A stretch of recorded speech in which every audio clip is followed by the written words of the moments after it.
Le 76, on cherche une forme alpha U' fois U' sur U. On sait que dans ce cas, on va avoir une forme logarithme de U si tant est que U soit strictement positif. Donc, on se considère notre fonction 2 sur x moins 1. Quel que soit x réel, x moins 1 est strictement positif si et seulement si x est supérieur à 1. Et dans ce cas, la fonction x moins 1 est non nulle. Donc, on peut poser f de x égale 2 sur x moins 1 et continue sur 1 plus l'infini. Donc, admet des primitives.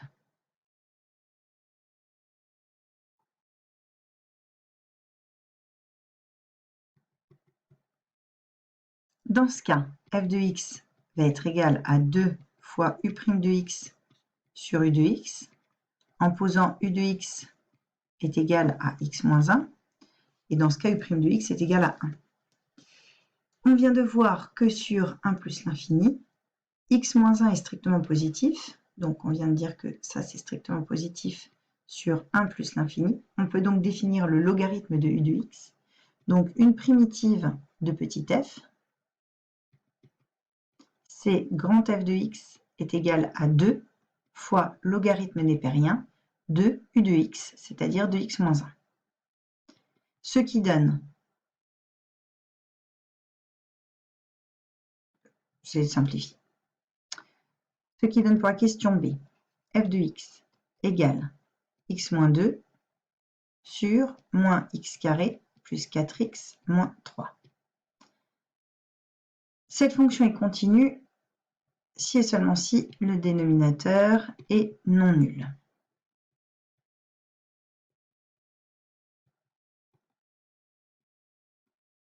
Donc, on cherche à résoudre moins x carré plus 4x moins 3 égale 0.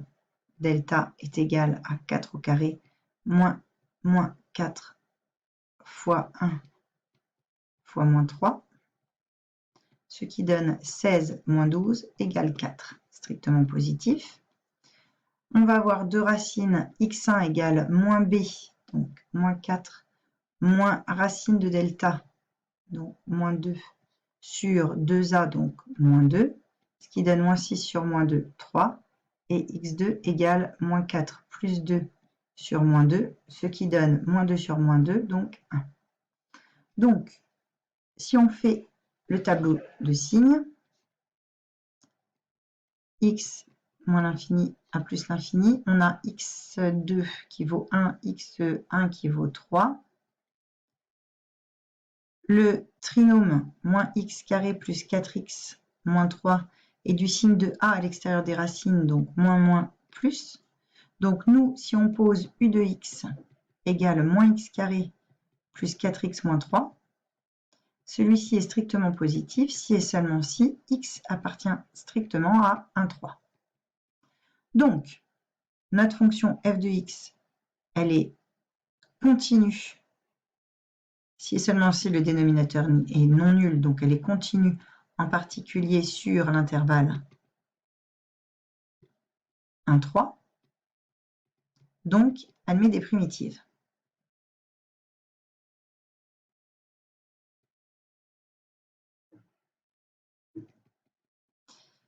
De ce qu'on a écrit précédemment, on a f de x est alors égal à, au dénominateur, on a u de x, puisqu'on a posé moins x carré plus 4x moins 3.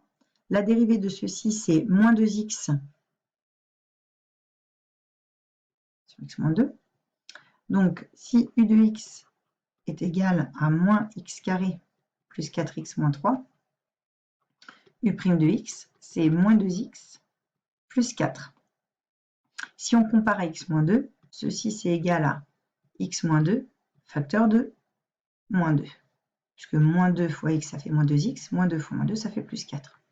Donc ici, le x moins 2, c'est en fait égal à u' de x, mais que l'on aurait divisé par moins 2. Donc on va multiplier par moins 1/2.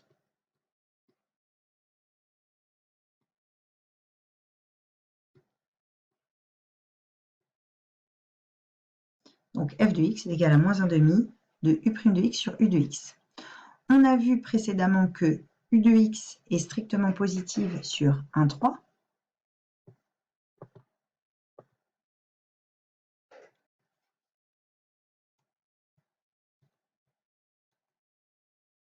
On peut donc passer au logarithme népérien.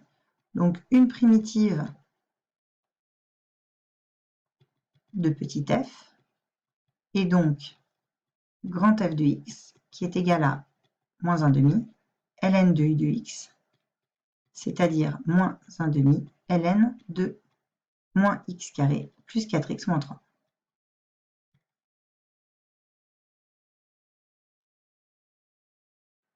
Et voici le résultat de la dernière question. Passons maintenant à l'exercice 77. On nous demande maintenant de reconnaître une forme alpha u de ax plus b, avec a non nul. La première, f de x, est égale à cosinus de 2x moins pi sur 4. C'est la composée d'une fonction affine et d'un cosinus. Elle est donc continue sur R.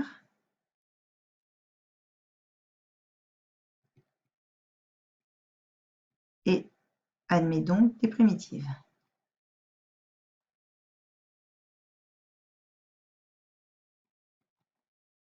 F de x s'écrit alors comme cosinus de 2x moins pi sur 4. C'est donc u de 2x moins pi sur 4, où u de x va être la forme cosinus de x. On sait qu'une primitive de cosinus x, c'est sinus x, puisque lorsqu'on dérive sinus x, on obtient cosinus x. Mais si on dérive sinus de 2x moins pi sur 4, la dérivée de 2x moins pi sur 4, c'est-à-dire la valeur 2, devrait être une constante. Donc, une primitive de grand f et de petit f, pardon, et grand f de x est égal à sinus de 2x moins pi sur 4, sauf que lorsqu'on dérive sinus de 2x moins pi sur 4, on obtiendrait 2 cosinus de 2x moins pi sur 4. Donc ici, il faut faire apparaître le coefficient 1 demi. De la même façon, petit b, f de x égale 2 sinus de x sur 2 plus pi sur 3. C'est la composée d'une affine et d'une fonction sinus.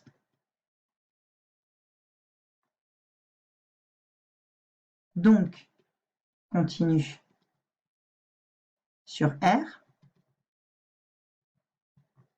Donc, elle met des primitives.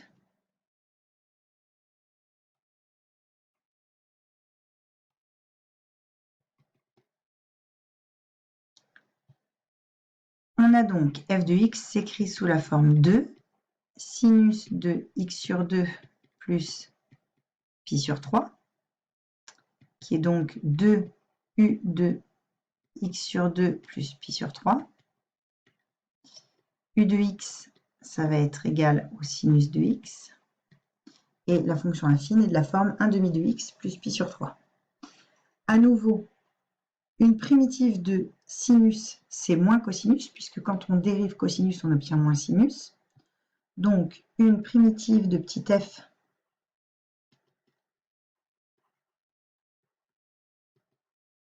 est de la forme grand F de x qui va être cosinus de x sur 2 plus pi sur 3. On a dit même moins cosinus, puisque lorsqu'on va dériver moins cosinus, on va obtenir plus sinus. On doit avoir le coefficient 2 qui vient d'ici, mais aussi il faut faire attention que lorsque l'on dériverait, si l'on dérivait cosinus de x sur 2 plus pi sur 3, on obtiendrait le coefficient 1 demi. Donc, étant donné que quand on dérive, on devrait obtenir le coefficient 1 demi, ça veut dire que lorsque l'on cherche une primitive, il faut multiplier par 2.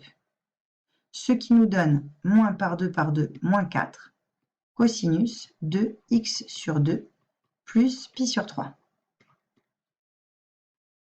Si vous n'êtes pas sûr, vous pouvez redériver cette dernière fonction.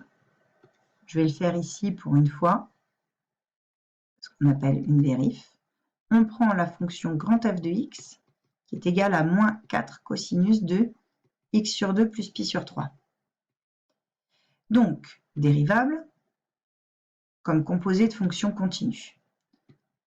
Grand F de x', c'est moins 4. Dérivée de cosinus moins sinus de x sur 2 plus pi sur 3 fois la dérivée de ce qui est à l'intérieur du sinus, c'est-à-dire 1/2, puisqu'on a une fonction infime. Moins par moins, ça fait plus. 4 fois 1/2, ça fait 2. 2 sinus de x sur 2 plus pi sur 3. Ce qui est bien la fonction que l'on avait au départ.